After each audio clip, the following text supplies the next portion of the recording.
தந்தை மகன் தூயாவியாரின் பெயராலே.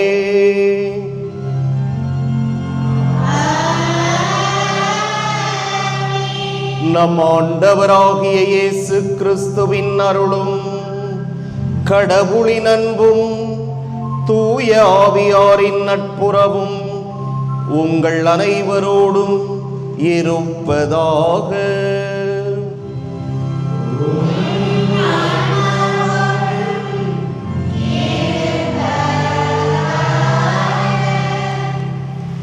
இயேசுவில் அன்பிற்கு இனியவர்களே, கிறிஸ்தவ சமூகம் மனித குலத்தை ஒரே குலமாக இணைக்க வேண்டிய புனித கடமைகளை கொண்டுள்ளது. ஏனெனில் இச்சமூகம் அன்பின் சமூகம். இச்சமூகம் வாழ்வியலை கொடுத்து அன்பாக இருக்கிறார். அன்பே கடவுள் என்கிறது திருவிவிலியம். இக்கடமையை கண்முன் கொண்டு திருத்தூதர்கள் நற்செய்தியை போதித்தனர். நீங்கள் என் மீது அன்பு கொண்டிருந்தால் என் கட்டளைகளை கடைபிடிப்பீர்கள். அன்பு கட்டளைகளை இயேசுவின் உயிர்ப்புக்கு பின் சீடர்கள் மிகுந்த ஆர்வத்தோடும் உற்சாகத்தோடும் வாழ்ந்தனர். இயேசுவின் அன்பு கட்டளைகளை வாழ்வாக்க அவருடைய சீடர்களுக்கு தூய ஆவியை அருளியது போல இறைவன் நம் ஒவ்வொருவருக்கும் அத்தகைய ஆவியை வழங்கியுள்ளார். அந்த ஆவியானவர் நம்மிடையே இருக்கும் பிளவுகளையும் வேறுபாடுகளையும் கலைந்து ஒற்றுமையோடும் சகோதரத்துவத்தோடும் வாழ அழைக்கிறார். எனவே கிறிஸ்துவின் உயிர்ப்பை கொண்டாடும் நாமும் நம்மிடையே இருக்கின்ற எல்லா வேறுபாடுகளையும் விடுத்து ஒருமையாகி மகிழ்ச்சியோடும் ஒற்றுமையோடும் அன்போடு வாழ்ந்திட இறையருள் வேண்டி திருப்பலியில் பங்கு பெறுவோம். அன்புமிக்க சகோதர சகோதரிகளே, நம் திருமுழுக்கின் நினைவாக நம்மீது தெளிக்கப்படும் தமது படைப்பாகிய இத்தண்ணீரை புனிதப்படுத்தி அருளுமாறு நம் கடவுளாகிய ஆண்டவரை கெஞ்சி மன்றாடுவோமாக. அவரே நமக்கு உதவி அளித்து நாம் பெற்றுக்கொண்ட தூய ஆவிக்கு உண்மை உள்ளவர்களாய் நிலைத்திருக்க அருள்வாராக. என்றென்றும் உள்ள எல்லாம் வல்ல இறைவா, வாழ்வின் ஊற்றும் தூய்மையின் தொடக்கமுமான தண்ணீரின் வழியாக மக்கள் புனிதம் அடைந்து நிலை வாழ்வின் கொடையை பெற வேண்டும் என்று திருவுளமானீர். இத்தண்ணீரை புனிதப்படுத்தி அருள உம்மை வேண்டுகிறோம். ஆண்டவரே, உமது நாளாகிய இன்று உமது அருட்காவலை பெற விரும்புகிறோம். வாழ்வழிக்கும் உமது அருளின் ஊற்றினை எம்மில் புதுப்பித்தருளும். இத்தண்ணீரினால் எங்கள் உள்ளத்தையும் உடலையும் தீமை அனைத்திலிருந்தும் காத்தருள்வீராக. இவ்வாறு நாங்கள் தூய இதயத்துடன் உம்மை அணுகி வரவும் உமது மீட்பை பெற்றுக்கொள்ளவும் தகுதி பெறுவோமாக. எங்கள் ஆண்டவராகிய கிறிஸ்து வழியாக மன்றாடுகின்றோம். எல்லாம் வல்ல இறைவா, தண்ணீர் வளம் பெற அதில் உப்பிட வேண்டும் என்று இறைவாக்கினர் எலிசா வழியாக கற்பித்தீர். உமது படைப்பு பொருளாகிய இந்த உப்பை பரிவிரக்கத்துடன் புனிதப்படுத்தியருள உம்மை தாழ்மையுடன் வேண்டுகிறோம். ஆண்டவரே, உப்பு கலந்த தண்ணீர் தெளிக்கப்படும் இடமெல்லாம் தீயோனின் தாக்குதல் அனைத்தும் தோல்வியுறச் செய்வீராக. உம் தூய ஆவியார் உடனிருந்து எங்களை இடையராது காத்தருள்வாராக. எங்கள் ஆண்டவராகிய கிறிஸ்து வழியாகவே மன்றாடுகின்றோம்.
எல்லாம் வல்ல இறைவனம் பாவங்களில் இருந்து நம்மை தூய்மைப்படுத்துவாராக. இந்த நற்கருணை கொண்டாட்டத்தின் வழியாக அவர் தம்முடைய ஆட்சியின் விருந்தில் பங்கு கொள்ள நம்மை தகுதி பெறச் செய்வாராக.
எல்லாம் வல்ல இறைவா, உயிர்த்தெழுந்த ஆண்டவரது மாட்சியின் பொருட்டு பேரின்பத்தின் இந்நாள்களை பொருள் உணர்ந்து ஈடுபாட்டுடன் கொண்டாட எங்களுக்கு அருள் புரியும். அதனால் நாங்கள் நினைவு கூர்ந்து கொண்டாடுவதை என்றும் செயலில் கடைபிடிப்போமாக.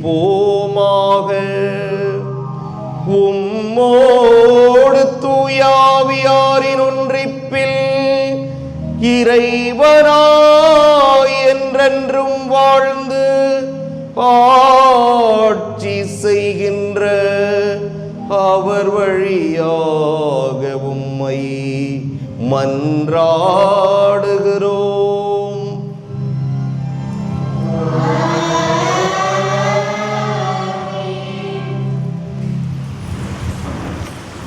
இன்றைய முதல் வாசகத்தில் பிலிப்பு சொன்னவற்றை கேட்டு ஒரே குரலுடன் கூச்சலிட்டு கொண்டே விளக்கின தீய ஆவிகள் உரத்த குரலில் நாம் இறைவனின் வார்த்தையை கேட்டு ஆட்டி படைக்கும் பகைமை என்ற தீய ஆவியை எழுப்பி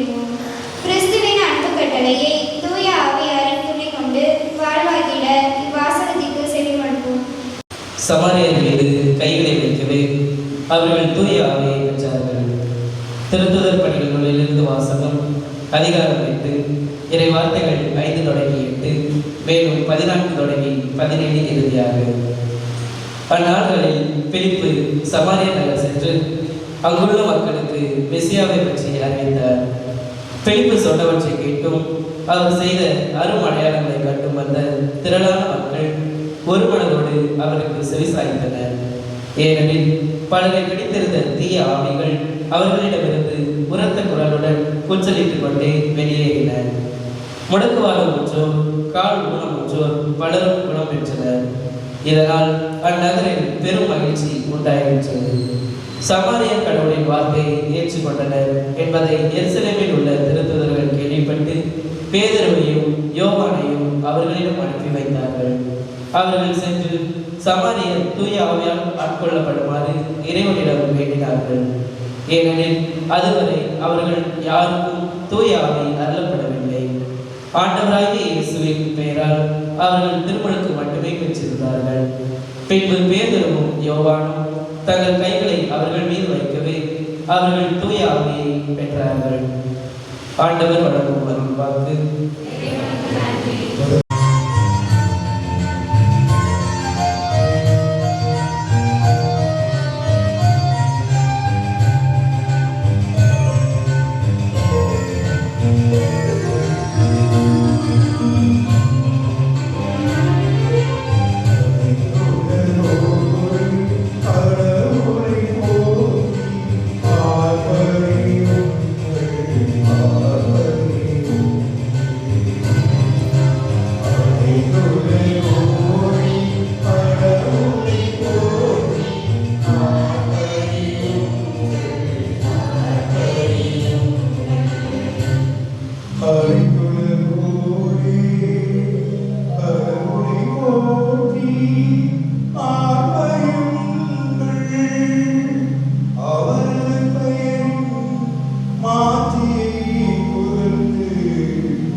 அன்பு கொண்டுள்ளவர் நான் சொல்வதை கடைபிடிப்பார்.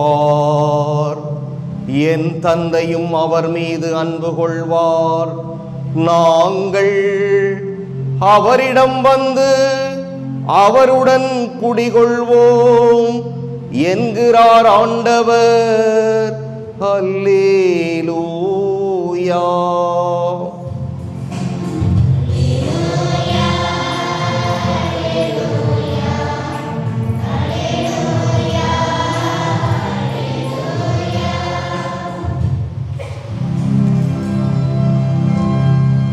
ஆண்டவர் உங்களோடு இருப்பாராக.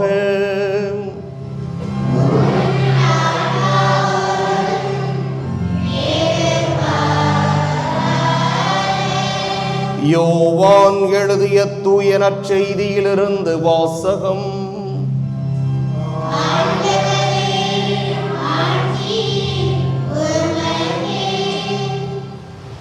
அதிகாரம் 14, இறைவாக்குகள் 15 தொடக்கம் 21 இறுதியாக. அக்காலத்தில் இயேசு தம் சீடரை நோக்கி கூறியது: நீங்கள் என் மீது அன்பு கொண்டிருந்தால் என் கட்டளைகளை கடைபிடிப்பீர்கள். உங்களோடு என்றும் இருக்கும்படி மற்றொரு துணையாளரை உங்களுக்கு தருமாறு நான் தந்தையிடம் கேட்பேன். தந்தை அவரை உங்களுக்கு அருள்வார். அவரே உண்மையை வெளிப்படுத்தும் தூய ஆவியார். உலகம் அவரை ஏற்றுக்கொள்ள இயலாது, ஏனெனில் அது அவரை காண்பதுமில்லை, அறிவதும் இல்லை. நீங்கள் அவரை அறிந்திருக்கிறீர்கள், ஏனெனில் அவர் உங்களோடு தங்கி இருக்கிறார், உங்களுக்குள்ளும் இருக்கிறார். நான் உங்களை திக்கற்றவர்களாக விடமாட்டேன், உங்களிடம் திரும்பி வருவேன். இன்னும் சிறிது காலத்தில் உலகம் என்னை காணாது, ஆனால் நீங்கள் என்னை காண்பீர்கள், ஏனெனில் நான் வாழ்கிறேன், நீங்களும் வாழ்வீர்கள். நான் தந்தையுள்ளும் நீங்கள் என்னுள்ளும் நான் உங்களுள்ளும் இருப்பதை அந்நாளில் நீங்கள் அறிந்து கொள்வீர்கள். என் கட்டளைகளை ஏற்று கடைபிடிப்பவர் என் மீது அன்பு கொண்டுள்ளார்.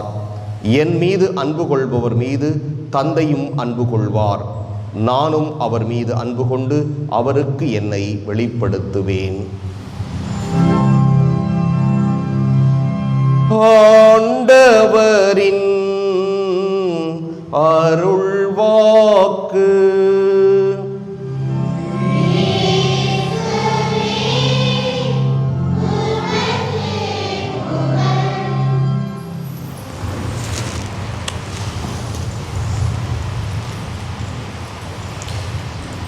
இயேசு சொல்றாரு இன்றைக்கு நற்செய்தியில், ஏனெனில் நான் வாழ்கிறேன், நீங்களும் வாழ்வீர்கள். என்ன வார்த்தை அது? ஏனெனில் நான் வாழ்கிறேன், நீங்களும் வாழ்வீர்கள். இயேசு தான் செத்து போயிட்டாரு, உயிர்த்து மேலே போயிட்டாரு. அப்புறம் எப்படி வாழ்கிறேன் அப்படின்னு சொல்கிறாரு? வாழ்கிறதுன்னா நம்மோடு வாழ்கிறது, அப்படி தானே? ஏன் அப்படி சொல்கிறார்? சத்தமாக சொல்லுங்கள், ஏன் அப்படி சொல்கிறார்? ஏனெனில் நான் வாழ்கிறேன் அப்படிங்கிறார். அது என்ன அர்த்தம்? இன்றைக்கு 3 வாசகங்களை கவனிச்சிட்டிங்கன்னா அந்த ஒரு வார்த்தை உங்களுக்கு புரியும். அது என்ன வார்த்தை? அது என்ன வார்த்தை? தூய ஆவி அப்படிங்கிற ஒரு வார்த்தை. தூய ஆவி. இப்போ அரசியலில் தூய ஆவி, தீய ஆவிலாம் நிறைய போயிட்டுருக்கு, சரியா? ஆமாம், தூய ஆவி. இந்த தூய ஆவி அப்படின்னா அதை எப்படி கண்டுபிடிக்கிறது? தூய ஆவியை எப்படி கண்டுபிடிக்கிறது? அந்த தூய ஆவி வடிவில் தான் ஆண்டவர் யாரோடு வாழ்ந்து கொண்டிருக்கிறார்? யாரோடு வாழ்ந்து கொண்டிருக்கிறார்? நம்மோடு வாழ்ந்து. அதனால தான் அவர் துணிஞ்சு சொல்கிறாரு, நான் வாழ்கிறேன். என்ன சொல்கிறாரு? நான் வாழ்கிறேன்கிறாரு. வாழ்கிறாரு, அதான் உண்மை. எந்த வடிவில் வாழ்ந்து கொண்டிருக்கிறார்? தூய ஆவியானவர். ஏன்னா அவர் சொல்லிட்டு போனார், நான் உங்களை அனாதையாக விட்டு செல்ல மாட்டேன், தூய ஆவி எனும் துணையாளரை உங்களுக்கு அருள்வேன். அந்த தூய ஆவியார் நம்மோடு வாழ்ந்து கொண்டிருக்கிறார். இஸ் ஈக்குவல் டு இயேசு நம்மோடு வாழ்கிறார். அதுதான் நான் வாழ்கிறேன் என்று அவர் துணிச்சலாக சொல்லுகிறார். நாம் குழந்தைங்களுக்கு திருமுழுக்கு கொடுக்கிறோம். முதலில் அந்த குழந்தை எதை பெற்றுக்கொள்ளுகிறது? தூய ஆவியை பெற்றுக்கொள்ளுகிறது. அந்த சமயத்திலிருந்தே அந்த குழந்தையின் உள் யார் வாழ்வது? இயேசு வாழ்கிறார். அந்த செகண்ட் தான் தந்தை மகன் தூய ஆவியின் பெயரால் நான் உன்னை கழுவுகிறேன் என்று குழந்தையினுடைய தலையில் 3 முறை சிலுவை வடிவிலே தீர்த்தத்தை ஊற்றி அந்த குரு ஜபத்தை சொல்லுகின்ற அந்த தருணமே அந்த குழந்தையின் உள் தூய ஆவியானவர் வந்து விடுகிறார். இயேசு அந்த குழந்தையின் உள்ளத்தில் புகுந்து விடுகிறார். எனவேதான் அவர் சொல்லுகிறார், நான் வாழ்கிறேன். வாழ்ந்து கொண்டிருக்கிறார், நம்மோடு அவர் வாழ்ந்து கொண்டிருக்கிறார். அவர் நம்மோடு தூய ஆவி எனும் ஒரு ஆவியானவர் வழியாக வாழ்வதை நாம் எப்படி புரிந்து கொள்வது? யாராவது சொல்லுங்க பார்ப்போம். எப்படி புரிந்து கொள்வது? கடவுளின் வல்லமையினால் புரிந்து கொள்ள முடியும். என்ன செயல்பாடுகள் வழியாக புரிந்து கொள்வது? அவர் காட்டும் வழி. அவர் என்ன வழியை காட்டுவார்? அவர் என்ன வழியை காட்டுவார்? அவர் காட்டுகின்ற வழி எப்படி இருக்கும்? சொல்லுங்க, அவர் காட்டுகின்ற வழி எப்படி இருக்கும்? நேர்மையா இருக்கும், உண்மையா இருக்கும், இரக்கம் உள்ளதாக இருக்கும், பாசம் உள்ளதாக இருக்கும்.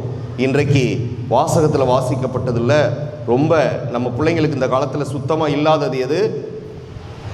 பணிவும் கீழ்ப்படிதலும். அப்படிதானே? இந்த காலத்து பிள்ளைங்கள்ட்ட சுத்தமாக இல்லாதது எது? பணிவும் கீழ்ப்படிதலும். ஆமாம், அப்படின்னா என்னன்னு இந்த பிள்ளைங்களுக்கு தெரியாது. சொன்னோம்னா சண்டை போடுறதுக்கும் எதிர்த்து நிற்கிறதுக்கும், நான் சொல்கிறத நீ கேளு என்று சண்டை போடுறது தான் இந்த காலத்து பிள்ளைங்க. அவங்களுக்கு இந்த பணிவு கீழ்ப்படிதல் அப்படிங்கிறத புகுத்த முடியலை, அது என்னன்னே தெரியலை. ஆக இன்றைய வாசகம் ஆண்டவருடைய வார்த்தை சொல்லுகிறது, நீங்கள் பணிவுடனும் கீழ்ப்படிதலுடனும் நடந்து கொள்ளுங்கள். ஆக யார்கிட்ட பணிவுடன் நடக்கிறது, யார்கிட்ட கீழ்ப்படிதல் நடக்கிறது? சொல்லுங்க பார்ப்போம். நீங்கள் பிள்ளைங்க சொல்லுங்க, யார்கிட்ட பணிவுடன் நடக்க வேண்டும், கீழ்ப்படிதலோடு நடக்க வேண்டும்? சொல்லுங்க, சொல்லுங்க. உங்க மனசுல என்ன வருதோ சொல்லுங்க, ஒன்றும் பிரச்சனை இல்லை. யாஷினி சிரிக்குது, எங்கள் அம்மா பேச்சை நான் எப்படி கேட்குறது அப்படின்னு அது சிரிக்குது. யார்கிட்ட பணிவோடு நடந்து கொள்ள வேண்டும்? பெற்றோர்கிட்ட பணிவுடன் நடக்க வேண்டும். அடுத்து யார்கிட்ட நடக்கணும்? ஆசிரியர்கள்ட்ட நடக்கணும். அடுத்து ஒரே வார்த்தை சொல்லணும்னா, நம்ம மீது யார் அன்பு வச்சிருக்காங்களோ, யார் அக்கறை வச்சிருக்காங்களோ, நாம் நல்லா இருக்கணும்னு யார் யார் நினைக்கிறாங்களோ, நம்ம நல்லா வாழணும், அதை பார்த்து ரசிக்கணும்னு யார் யார் நினைக்கிறாங்களோ, அவங்க எல்லாத்தையும் எப்படி இருக்கணும்? பணிவோடும் கீழ்ப்படிதலோடும் நாம் என்ன செய்யணும்? நடந்து கொள்ள வேண்டும். அதனால நாம் யார்கிட்ட கீழ்ப்படிதலோடு நடக்கணும்னா ரொம்ப ஈஸி பதில் சொல்றது. நம்ம மீது யார் அன்பு நமக்கு அதிகமாக வைத்திருக்கிறார்களோ, இரக்கம் அதிகமாக வைத்திருக்கிறார்களோ, கனிவு வைத்திருக்கிறார்களோ, நம்முடைய வளர்ச்சியை பார்த்து யார் பூரிப்படைகிறார்களோ, நாம் நல்லா இருக்கணும் யார் நினைக்கிறாங்களோ, பெற்றோர் மட்டும் நினைக்க மாட்டாங்க, ஆசிரியர்கள் மட்டும் நினைக்க மாட்டாங்க, இன்னும் எத்தனையோ பேர் அந்த மாதிரி நினைப்பவர்கள் இருக்கிறார்கள். அவர்கள் யார் யார் என்பதை நீங்கள் தான் புரிந்து கொள்ள வேண்டும், அறிந்து கொள்ள வேண்டும். அவர்களிடம் நீங்கள் பணிவோடும் கீழ்ப்படிதலோடும் கண்டிப்பாக நடக்க வேண்டும். ஏனென்றால் இங்க அதான் ரொம்ப முக்கியம். அவர்கள் உங்கள் மீது உண்மையிலேயே அன்பு வைத்திருக்கிறார்கள். அவர்கள் உண்மையிலேயே நீங்க நல்லா இருக்கணும்னு நினைக்கிறாங்க. நீங்கள் சரியான பாதையை தேர்ந்து தெளிய வேண்டும் என்று நினைக்கிறார்கள். உங்களுடைய எதிர்காலம் சிறப்பாக இருக்க வேண்டும் என்று நினைக்கிறார்கள். நீங்க இப்ப ஜாலியா இருந்துட்டு பின்னாடி கஷ்டப்படக்கூடாது, இப்ப கஷ்டப்பட்டாலும் பரவாயில்ல, பின்னாடி நல்லா இருக்கணும் என்று அவர்கள் நினைக்கிறார்கள். எனவே ஒவ்வொரு நொடி பொழுதும் உங்களுடைய எதிர்காலம் சிறப்பாக இருக்க வேண்டும் என்று நினைப்பவர்கள் நீங்கள் அழிந்து போக வேண்டும், நாசமாய் போய்விட வேண்டும் என்று அவர்கள் நினைப்பது கிடையாது. எனவே நீங்கள் அவர்களுக்கு பணிவோடு இருக்க வேண்டும், கீழ்ப்படிதல் உள்ளவர்களாக இருக்க வேண்டும் என்று இன்றைய ஆண்டவருடைய வார்த்தை நமக்கு கூறுவதை பார்க்கிறோம். எனவே அவ்வாறு நம்முடைய உள்ளத்திலே இவங்கெல்லாம் அவன் மேலே அன்பு வச்சிருக்காங்க, அக்கறை வச்சிருக்காங்க, இவங்க சொன்னா கீழ்ப்படியணும், பணிவோடு இருக்கணும் சொல்றாருல ஒருத்தர். அவர் தான் யாரு? அவர் தான் யாரு? அவர் தான் தூய ஆவியானவர். ஆமா, இவங்க சொல்றதை நான் ஏன் கேட்கணும்? எனக்கு பிடிச்சிருக்கு நான் செய்வேன். இந்த காலத்து பிள்ளைங்கள்ட்ட ஒரு தத்துவம் வருது, எனக்கு பிடிச்சிருக்கு நான் செய்வேன், நான் இப்படி போகணும்னு சொல்றதுக்கு நீ யாரு? எனக்கு என்ன தோணுதோ அதைத்தான் நான் செய்வேன். இதுதான் இன்றைய பிள்ளைகளுடைய, இன்றைய காலகட்டத்தில் வாழ்கின்ற பிள்ளைகள்லாம் பொம்பளை பிள்ளைங்களை மட்டும் நான் சொல்லலை, பசங்க பிள்ளைங்க எல்லாரையும் சேர்த்து தான் சொல்றேன், மனநிலையாக இருக்கிறது. இது தூய ஆவியினுடைய செயல்பாடு அல்ல, தீய ஆவியினுடைய செயல்பாடு. அப்படி சொன்னுச்சுன்னா உங்க மனசு அங்க தூய ஆவி இல்லை, திருமுழுக்கில் பொழியப்பட்ட தூய ஆவியானவரை நீங்க எங்கேயோ அடி வயிற்றுல புதைச்சிட்டு தூய ஆவியாரர் மறைச்சிட்டு தீய ஆவியை நீங்கள் செயல்பட விடுகிறீர்கள் என்பது கூற்றாக போகிறது. எனவே அன்புக்குரியவர்களே, அன்றைய காலகட்டத்திலே பார்க்கிறோம், 2 திருத்தூதர்கள் முதல் வாசகத்திலே பார்க்கிறோம், அந்த மக்களுக்கு தூய ஆவியானவரை பொழிகிறார்கள், தூய ஆவியானவரை பொழிகிறார்கள். இதைத்தான் நாம் முதல் வாசகமாக வாசிக்க கேட்டோம். காரணம் என்ன? இந்த தூய ஆவியானவர் தான் நம்மை சிறப்பாக வழிநடத்த முடியும் என்று இயேசு அறிந்து வைத்திருக்கிறார். நம் மனசுல ஒவ்வொரு நாளும் பேசுவாங்க. நமக்கு எது நல்லதை சொல்லுகிறதோ அது தூய ஆவியார். எது நீதியை சொல்லுகிறதோ அது தூய ஆவியார். எது அன்பை விதைக்க சொல்லுகிறதோ அது தூய ஆவியார். எது கனிவுடன் நடந்து கொள்ள நம்மை அறிவுறுத்துகிறதோ அது தூய ஆவியார். எது கீழ்ப்படிதலோடு நடந்து கொள்ள நம்மை தூண்டுகிறதோ அது தூய ஆவியார். எது பணிவோடு நடந்து கொள்ள நம்மை தூண்டுகிறதோ அது தூய ஆவியார். இப்படி நல்லதை தூண்டுகிறவர் தான் தூய ஆவியார். இதை வைத்தே தூய ஆவியது தீய ஆவியது என்பதை நாம் எளிதாக புரிந்து கொள்ள முடியும், புரிந்து கொள்ள வேண்டும். இதை புரிந்து கொள்ளாததால் தான் சமுதாயத்திலே ஏகப்பட்ட பிரச்சனை, சண்டை, சச்சரவு. அவன் எந்த இடத்துக்கு போனாலும் அங்கே சண்டை தாண்டா. அவன் எங்கே போனாலும் சண்டையோடு தாண்டா வருவான். அவன் எங்கே போனாலும் சண்டையோடு தான் வருவான். அவன் யார்கிட்ட பேசினாலும் கடைசியில் சண்டை. நிறைய பேர்ட்ட பாருங்கள், ஃப்ரெண்ட்ஷிப்பு கொஞ்ச நாள் தான் நீடிக்கும், அப்புறம் புட்டுக்கிட்டு போயிடும், பேச மாட்டாங்க 2 வருஷத்துக்கு.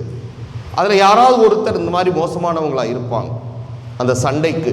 எனவே நம்முடைய சண்டைகளும் பிளவுகளும் பிணக்குகளும் வருவதற்கு காரணம் நாம் நம்முடைய தூய ஆவியாருடைய குரலை கேட்காததால், அவரை உணராததால் தான் இவ்வாறு நாம் நடந்து கொண்டிருக்கிறோம். எனவே இந்த தூய ஆவியார் எனும் துணையாளர் இயேசு நமக்கு வழங்கி இருக்கிறாரே, எதற்காக? நம்மை பண்படுத்த, நம்மை நல்வழிப்படுத்துவதற்காக, இந்த சமுதாயத்தை அமைதியும் அன்பும் நிறைந்த ஒரு சமுதாயமாக உருவாக்குவதற்காகத்தான் தூய ஆவியானவரை நமக்கு கொடுத்திருக்கிறார். எனவே இந்த தூய ஆவியானவர் என்பது சாதாரண ஆவியானவர் அல்ல. மற்ற ஆவியை போல நம்ம நினைச்சிடக்கூடாது. ஏதோ பேய் பிடிச்ச ஒரு ஆவி, அந்த மாதிரி ஒரு ஆவியாக நம்ம நினைச்சிடக்கூடாது. தூய ஆவியானவர், அவரை பழித்துரைத்தால் அதற்கு என்ன கிடையாது என்று ஆண்டவர் சொல்லி இருக்கிறார். என்ன கிடையாது? மன்னிப்பே கிடையாது. அதெல்லாம் நமக்கு தெரியல, பார்த்தீங்களா? அது அப்படித்தான் நம்ம வாழ்ந்துட்டு இருக்கோம். தூய ஆவியானவரை பழிப்பவருக்கு என்ன கிடையாது? மன்னிப்பே கிடையாது. ஆண்டவருடைய வார்த்தை சொல்லுகிறது, மன்னித்து வாழ வேண்டும் 7 முறை அல்ல 70 முறை 7 முறை என்றெல்லாம் சொன்ன நம்முடைய ஆண்டவர் கடைசியில் ஒரு வார்த்தை சொல்றாரு, தூய ஆவியானவரை பழிப்பவருக்கு என்ன கிடையாது? சொல்லுங்க உங்க வாயால ஒரு தடவை. மன்னிப்பே கிடையாது. தூய ஆவியானவரை பழிப்பவர். அப்ப எந்த அளவிற்கு இயேசு ஒரு கேள்வி கேட்கலாம், அவரை பழித்துரைத்தால் கூட ஆண்டவர் இயேசு மன்னித்து விடுவார் போல. ஆனால் அவர் அனுப்பிய துணையாளரை அசிங்கப்படுத்துபவருக்கு, பழித்துரைப்பவருக்கு மன்னிப்பே கிடையாது என்றால், அந்த தூய ஆவியானவருடைய செயல்பாட்டையும் அதனுடைய முக்கியத்துவத்தையும் நம் ஆண்டவர் நமக்கு எவ்வாறு உணர்த்துகிறார் என்பதை நாம் பார்க்க வேண்டும். எனவே நாம் எதை செய்ய வேண்டும், எங்கே செல்ல வேண்டும், நாம் எப்படி செய்ய வேண்டும் என்பதையெல்லாம் நினைத்து கவலை கொள்ள வேண்டாம். அதைத்தான் ஆண்டவருடைய வார்த்தை சொல்லுகிறது. தூய ஆவியானவர் பேசுவார். அவர் பேசுவதை கேளுங்கள், செயல்படுத்துங்கள், நல்லதே நடக்கும். ஆமென். எழுந்திருந்த விசுவாசத்தை அறிக்கையிடுவோம்.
அன்புக்குரியவர்களே, நம்முடைய தேவைகளை எல்லாம் அன்றாட்டுக்களாக ஆண்டவரிடம் எடுத்துரைப்போம்.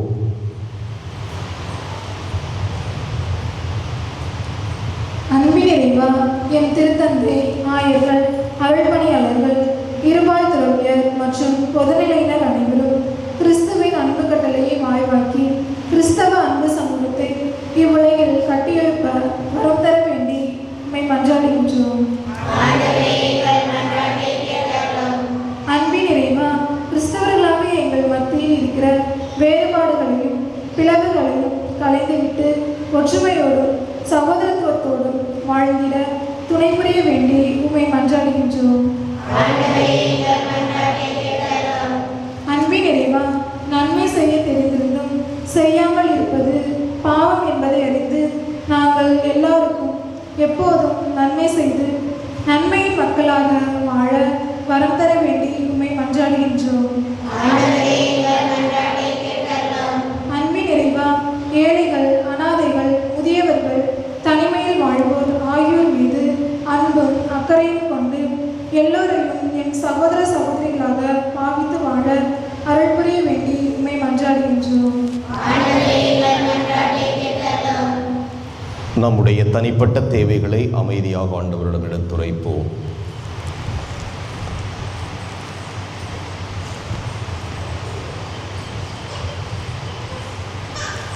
மன்றாடுவோமாக. எங்கள் புகலிடமும் பலவுமாக இறைவா, எங்களிடம் இறை உணர்வை தூண்டி எழுப்புகிறவர் நீரே. உம்முடைய மக்களின் ஊருக்குமான இந்த மன்றாட்டுக்களை ஏற்று நிறைவு செய்ய வேண்டும் என்று எங்கள் ஆண்டவர் கிறிஸ்து வழியாக உம்மை மன்றாடுகின்றோம்.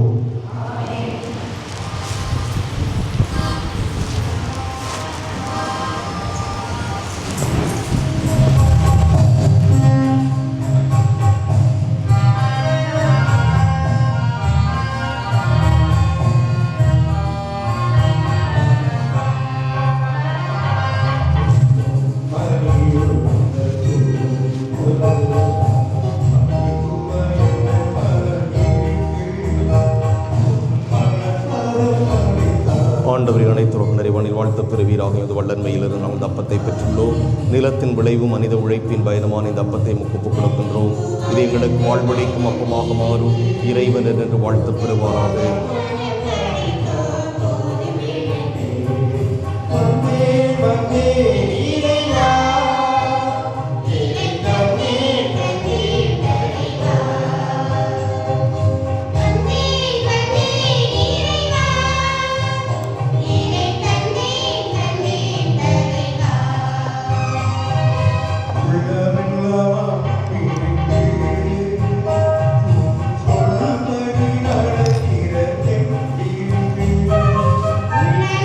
ஆண்டவரை அனைத்துலக நிறைவானி வாழ்த்து பெறுவீராக. வல்லன்மையிலிருந்து நாம் இந்த ரசத்தை பெற்றுள்ளோம்.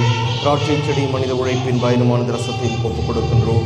இது எங்கள் ஆன்மீக பானமாக மாறும் இறைவன் என்று வாழ்த்து பெறுவாராக. ஆண்டவரை தாழ்மையான மனமும் நொறுங்கிய உள்ளமும் கொண்ட எங்களை ஏற்றருளும். ஆண்டவரை இறைவா, நாங்கள் நமது திருமணம் கொடுக்கும் இப்பலி உமக்கு உகந்ததாவதாக.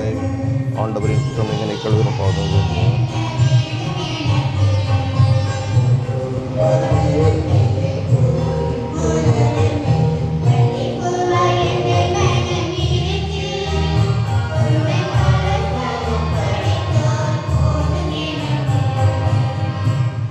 சகோதர சகோதரிகளே, என்னுடையதும் உங்களுடையதுமான இப்பலி எல்லாம் வல்ல தந்தையாக இறைவனுக்கு ஏற்றதாகும்படி மன்றாடுங்கள்.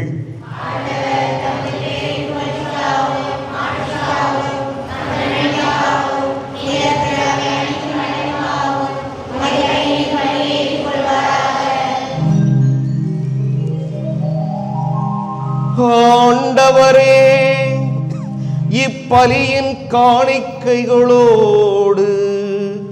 எங்கள் வேண்டல்கள் உம்மை நோக்கி எழுவனவாக.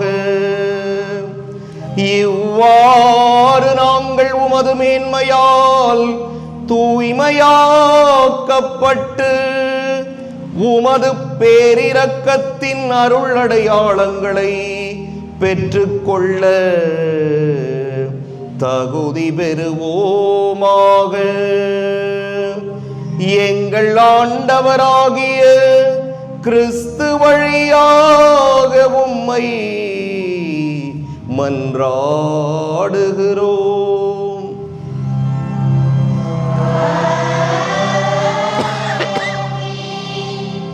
ஆண்டவர் உங்களோடு இருப்பாராக.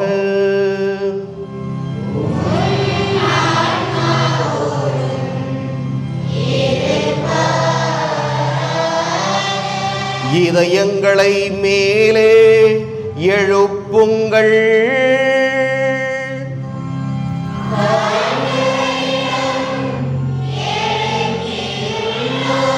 நம் இறைவனாகிய ஆண்டவருக்கு நன்றி கூறுவோம்.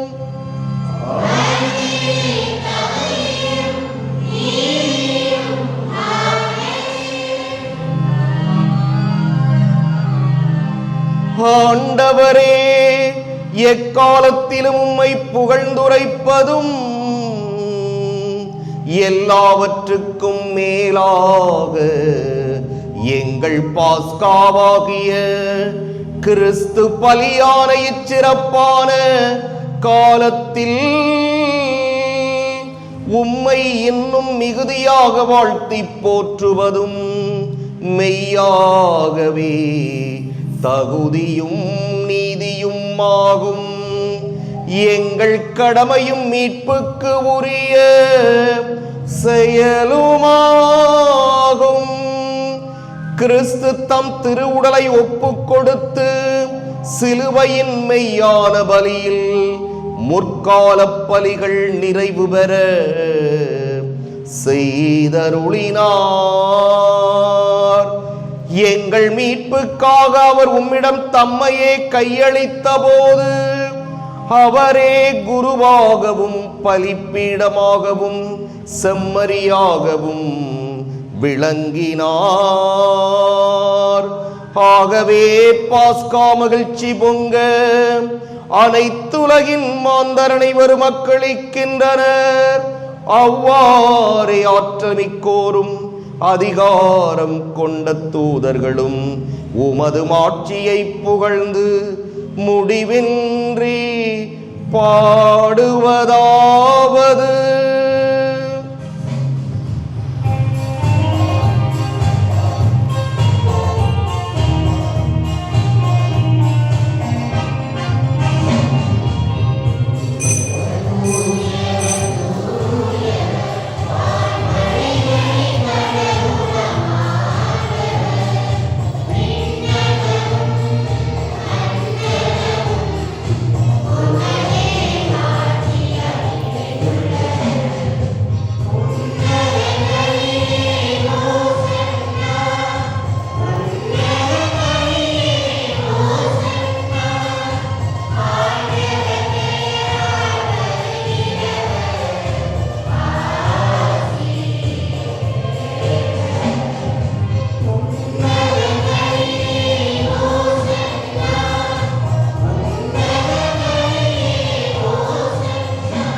ஆண்டவரே, நீர் மெய்யாகவே தூயவர், தூய்மை அனைத்துக்கும் ஊற்று.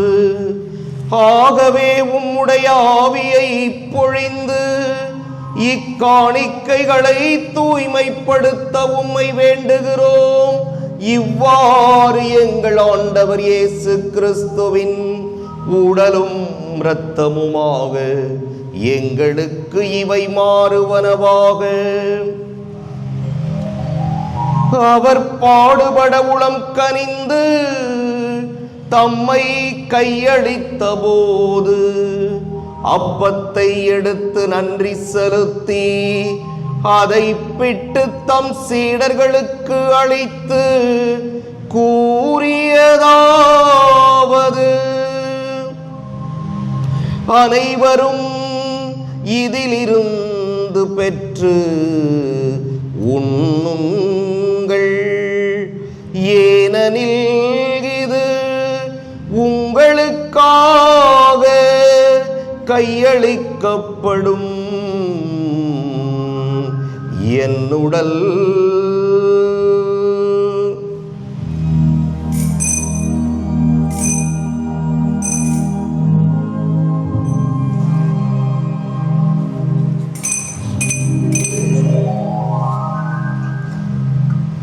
அவ்வண்ணமே இரவு விருந்தை அருந்தியபின் கிண்ணத்தையும் எடுத்து மீண்டும் உமக்கு நன்றி கூறி தம் சீடர்களுக்கு அழைத்து அவர் கூறியதாவது: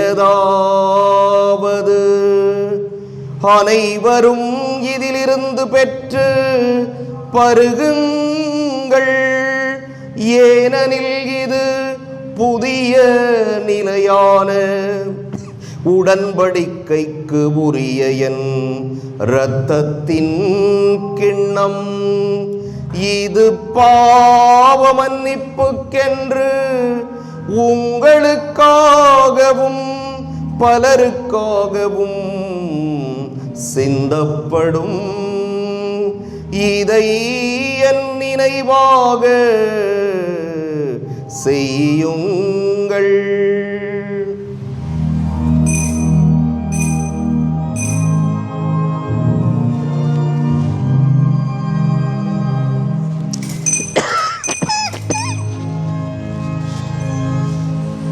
நம்பிக்கையின் மறைபொருள்.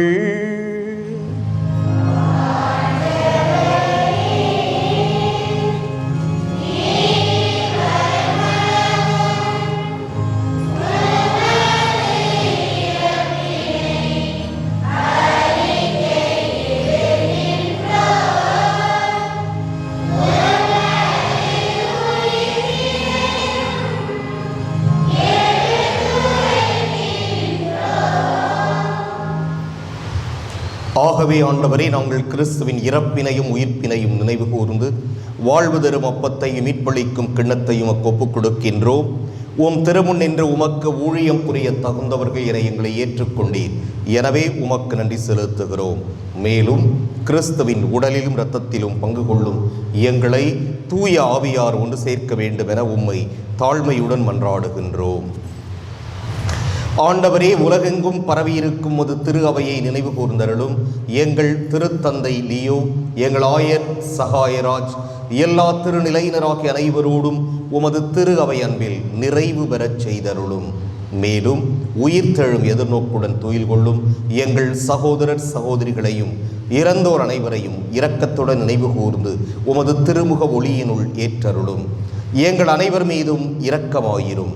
கடவுளின் கன்னித்தாயான புனித மரியா, அவருடைய கணவரான புனித யோசேப்பு, புனித திருத்தூதர்கள், இவ்வுலகில் உகந்தவராய் இருந்தோராகிய புனிதர் அனைவருடனும் நாங்கள் நிலை வாழ்வில் பங்கு கொள்ளும் தகுதி பெற்று உம் திருமகன் இயேசு கிறிஸ்து வழியாக உம்மை புகழ்ந்தேத்தும் வரமருள உம்மை மன்றாடுகிறோம்.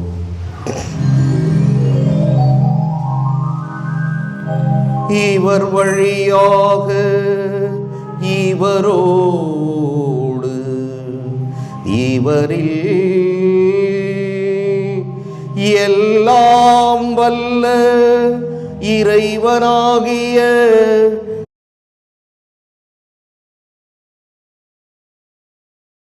தூய ஆவியாரின் ஒன்றிப்பில் எல்லா புகழும் மாட்சியும் என்றென்றும் உமக்கு உரியதே.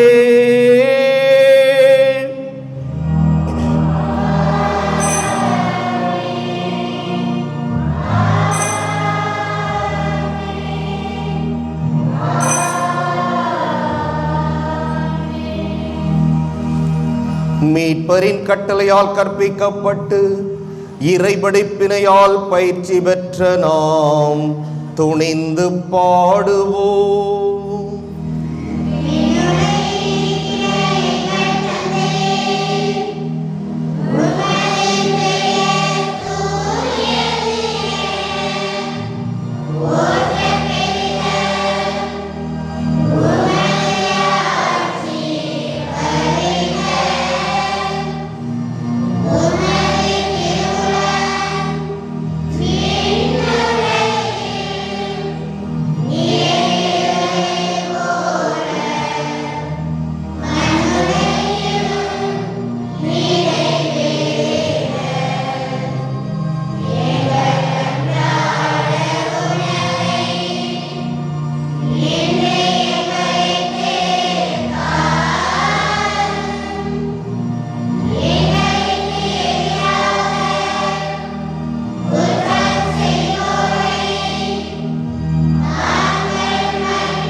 ஆண்டவரே, தீமை அனைத்திலிருந்தும் எங்களை விடுவித்து எங்கள் வாழ்நாளில் அமைதியை கனிவுடன் அருளவும் மன்றாடுகிறோம். உமது இரக்கத்தின் உதவியால் நாங்கள் பாவத்திலிருந்து எப்போதும் விடுதலை பெற்று யாதொரு கலக்கமுமின்றி நலமாய் இருப்போமாக. நாங்கள் எதிர்நோக்கி இருக்கும் பேரின்பத்துக்காகவும் எம் மீட்பராகிய இயேசு கிறிஸ்துவின் வருகைக்காகவும் காத்திருக்கின்றோம்.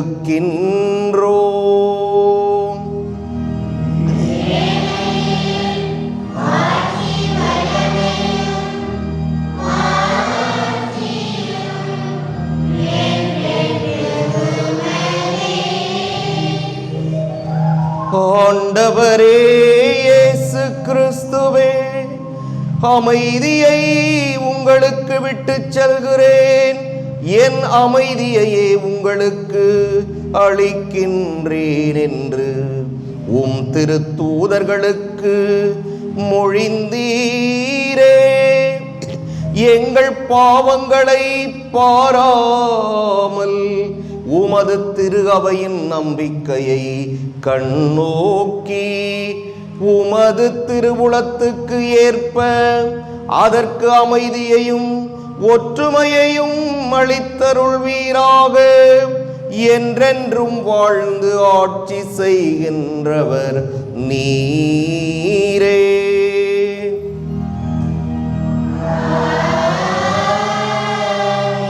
ஆண்டவருடைய அமைதி உங்களோடு என்றும் இருப்பதாக.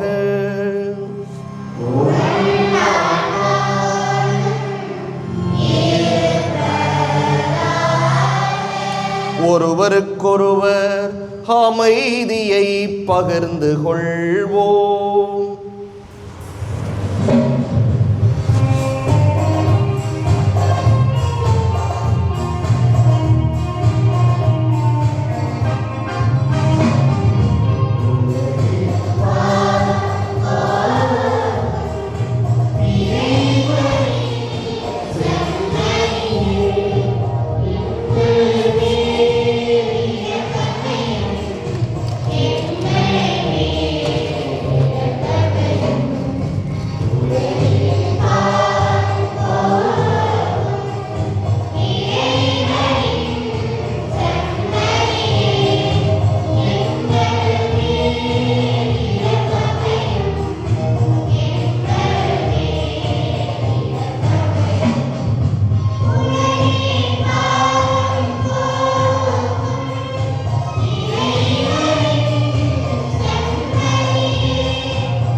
இதோ இறைவனின் செம்மறி, இதோ உலகின் பாவங்களை போக்குபவர்.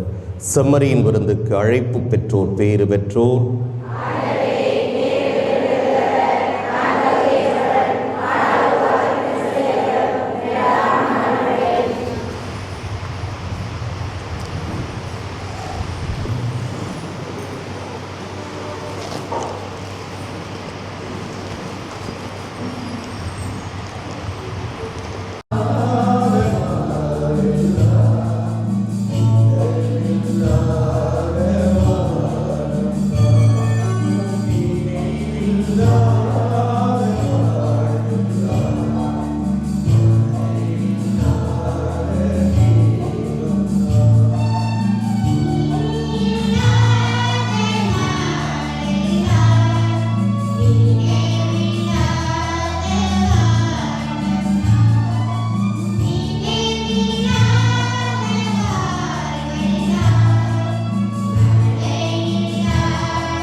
நீங்கள் என் மீது அன்பு கொண்டிருந்தால் என் கட்டளைகளை கடைபிடிப்பீர்கள் என்கிறார் ஆண்டவர். உங்களோடு என்றும் இருக்கும்படி மற்றொரு துணையாளரை உங்களுக்கு தருமாறு நான் தந்தையிடம் கேட்பேன். அல்லேலூயா. மன்றாடுவோமாக. என்றென்றும் உள்ள எல்லாம் வல்ல இறைவா, கிறிஸ்துவின் உயிர்ப்பினால் நிலை வாழ்வுக்கு எங்களை புதுப்பித்தீர். பாஸ்காருளடையாளத்தின் கனிகளை எங்களில் பெருகச் செய்து எங்கள் உள்ளங்களில் மீட்பளிக்கும் உணவினாற்றலை பொழிந்தருள்வீராக. எங்கள் ஆண்டவராகிய கிறிஸ்து வழியாக உம்மை மன்றாடுகிறோம்.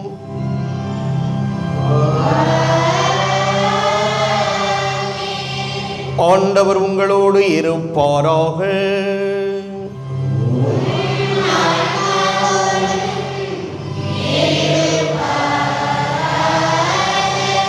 எல்லாம் வல்ல இறைவன் தந்தை, மகன், தூயாவியார் உங்களுக்கு ஆசி வழங்குவாராக.